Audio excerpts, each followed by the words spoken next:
Knee pain, back pain, shoulder pain, ఎటువంటి మొండి నొప్పులనైనా తగ్గించే clinic Indo British advanced pain clinic.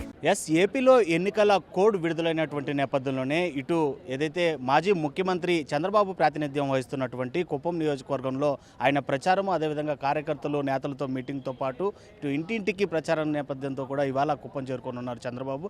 ఈ నేపథ్యంలోనే పలు కీలకమైనటువంటి నేతలు, అదేవిధంగా అభ్యర్థులందరూ కూడా చంద్రబాబును స్వాగతం పలకడానికి కుప్పం చేరుకున్నటువంటి పరిస్థితి. ప్రస్తుతం మనతో పాటు ఏదైతే చంద్రబాబు పిఎస్ మెడికల్ కాలేజ్లో హెలిప్యాడ్ వద్ద రానున్నటువంటి నేపథ్యంలోనే తిరుపతికి సంబంధించి ఇటు జనసేన, అదేవిధంగా టీడీపీ, బీజేపీ ఉమ్మడి అభ్యర్థిగా ఇప్పటికే ఎంపిక కాబడి ఇంకా ప్రకటన మాత్రమే తరువైనటువంటి ఆర్ని శ్రీనివాసులు ఉండేటువంటి పరిస్థితి. సార్, ఎలా ఉంది? మీ అభ్యర్థిత్వాన్ని ఇప్పటికే ఆల్మోస్ట్ కన్ఫర్మ్ చేసినా ఇంకా ప్రకటన రానటువంటి పరిస్థితి.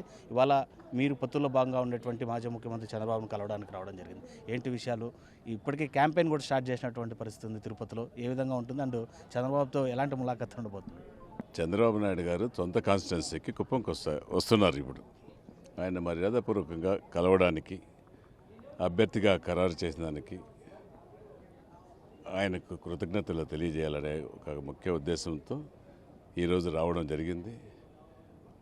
ఇటు ఉమ్మడి కూటమిలో తెలుగుదేశం, బీజేపీ, జనసేన 3 పార్టీలు కలిసి తిరుపతి అభ్యర్థిత్వాన్ని ఖరారు చేయడం జరిగింది. అందులో భాగంగా ఆయనకు కృతజ్ఞతలు తెలియడానికి రావడం జరిగిందనేసి కూడా తెలియజేస్తుంది. సార్, ఎలా ఉంది ఇప్పటికే ఉమ్మడి అభ్యర్థిగా? అంటే గతంలో మీరు వైసీపీలో, ఇప్పుడు ప్రస్తుతం సిట్టింగ్ ఎమ్మెల్యేగా ఉండేటువంటి పరిస్థితి. సో ఇప్పుడు ఉమ్మడి అభ్యర్థిగా నిలబడినటువంటి నేపథ్యంలోనే ఇటు వైసీపీకి ఎదురుగా నిలబడుతున్నటువంటి పరిస్థితుల్లో అక్కడ ఉన్నటువంటి గ్రౌండ్ లెవెల్ రిపోర్ట్స్ అన్నీ కూడా మీకు తెలుసు. సో ఎలా ఎదుర్కోబోతున్నారు? ఎలాంటి విమర్శలతో ముందుకెళ్ళబోతున్నారు? ఖచ్చితంగా కూడా తిరుపతిలో జరిగిన ఏమేమి అక్రమాలు, ఏమేమి దుర్మార్గపు చర్యలు జరిగాయో ప్రజలందరికీ తెలుసు. తిరుపతి ప్రజలకు తెలుసు, ఉమ్మడి జిల్లా వాస్తవులు అందరికీ కూడా తెలుసు.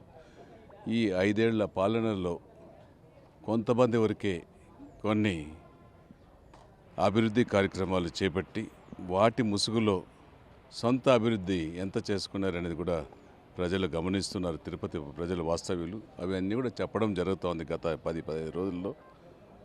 అవన్నిటిని కూడా కూకటి వేళ్లతో తీసుకొచ్చి వెలికి తీసుకొస్తామనేసి కూడా ఆలోచిస్తున్నాం. ఖచ్చితంగా కూడా ఎక్కడ ఏదైనా పొరపాట్లు జరిగి ఉంటే వాటినన్నీ ప్రజలు వెలికి తీసి ప్రజలకు న్యాయం చేసే దిశగా చేయాలనే ఒక ముఖ్య ఆలోచనతోనే ఆలోచిస్తున్నాం. ఇప్పటికే తిరుపతికి సంబంధించి టీడీపీలో కొద్దిగా అసంతృప్తి ఉంది. మొన్న మీరు లోకేష్ గారిని కూడా కలవడం జరిగింది. లోకేష్ ఏం హామీ ఇచ్చారు? అదేవిధంగా టీడీపీ నాయకులు అక్కడ ఏం చెప్తున్నారు? లోకేష్ గారు కుటుంబ సమేతంగా తిరుమల తిరుపతి దేవస్థానానికి దర్శనం వల్ల అబ్బాయి పుట్టినరోజు సందర్భంగా రావడం జరిగింది. అక్కడ కూడా తిరుపతి అభ్యర్థిగా తిరుమల తిరుపతి దేవస్థానానికి వచ్చారు కాబట్టి మర్యాదపూర్వకంగా కలిసాము. అంతేగాని రాజకీయంగా అతను రాలేదు. రాజకీయం గురించి అక్కడేం ప్రస్తావించలేదని కూడా తెలియజేస్తున్నాం. సో ఇవాళ చంద్రబాబుతో ఏమన్నా తిరుపతి పరిస్థితులను డిస్కస్ చేసేటువంటి పరిస్థితులు ఉంటాయి?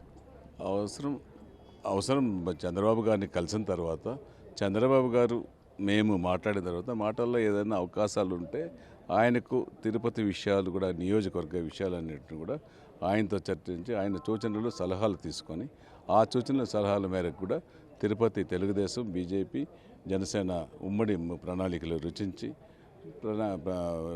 ఎల్లుండి 27వ తారీఖు నుంచి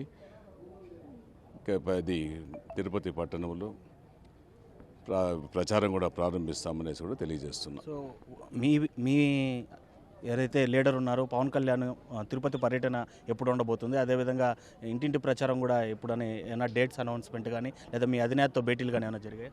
ఇంటింటి ప్రచారం అనేది 27వ తారీఖు నుంచే మొదలు పెడుతున్నాం. 27వ తారీఖు నుంచి ఇంటింటి ప్రచారం. ఆ రోజు మంచి రోజు అనేసి తెలిసింది. అభ్యర్థి కూడా ఖరారు చేయడం జరిగింది. 27వ తేదీ నుంచి మొదలు పెడుతున్నాం. పవన్ కళ్యాణ్ గారు ఆయన షెడ్యూల్ ఎలా ఫిక్స్ చేసుకుంటారు, ఎక్కడికి వస్తున్నారో మొదట ఆయన నియోజకవర్గం ఆయన కూడా ఆలోచన ఉంది. ఆయన షెడ్యూల్ పూర్తయినాక ఖచ్చితంగా కూడా తిరుపతిని కూడా రమ్మని చెప్పి తిరుపతిలో కూడా షెడ్యూల్ వేసుకొని ఎలా చేయాలి అనేసి ప్రణాళికలు కూడా అందరితో కలిసి దాన్ని రుచిస్తామని కూడా తెలియజేస్తున్నాం. Right sir, thank you. అది మొత్తం మీద ఏదైతే ఉమ్మడి కూటమికి సంబంధించినటువంటి అభ్యర్థిగా ఇప్పటికే తనని ఆల్మోస్ట్ ఖరారు చేసినటువంటి పరిస్థితుల నేపథ్యంలో తిరుపతిలో ఉండేటువంటి పరిస్థితులంతా కూడా చంద్రబాబుకి వివరించేటువంటి అవకాశం కలిగితే ఈ 2-3 రోజుల్లోనే ఆయనకి చెప్పేటువంటి ప్రయత్నం చేస్తాం. అదేవిధంగా తిరుపతిలో ఉండేటువంటి సమస్యల్ని అధికార పార్టీ చేస్తున్నటువంటి ఆగడాలను ఎత్తి చూపిస్తూ ప్రజా సమస్యలపైన పోరాటం చేస్తూ ముందుకెళ్తాను. ఇటు 3 పార్టీల కూటమిలోని నేతలను కీలకమైనటువంటి వ్యక్తులను కలుపుకొని వెళ్లే దిశగా కూడా తాను ముందుంటానని చెప్పి కూడా ఆర్ఎన్ శ్రీనివాసులు చెప్తున్నటువంటి పరిస్థితి. వీడియో జర్నలిస్ట్ మనీతో Lokesh reporting for RTV Kuppam. మరిన్ని వీడియోస్ కోసం ఛానల్ ని సబ్స్క్రైబ్ చేయండి, లేటెస్ట్ అప్డేట్స్ కోసం వాట్సాప్ ఛానల్ ని ఫాలో చేయండి అండ్ లింక్ డిస్క్రిప్షన్ లో ఉంది.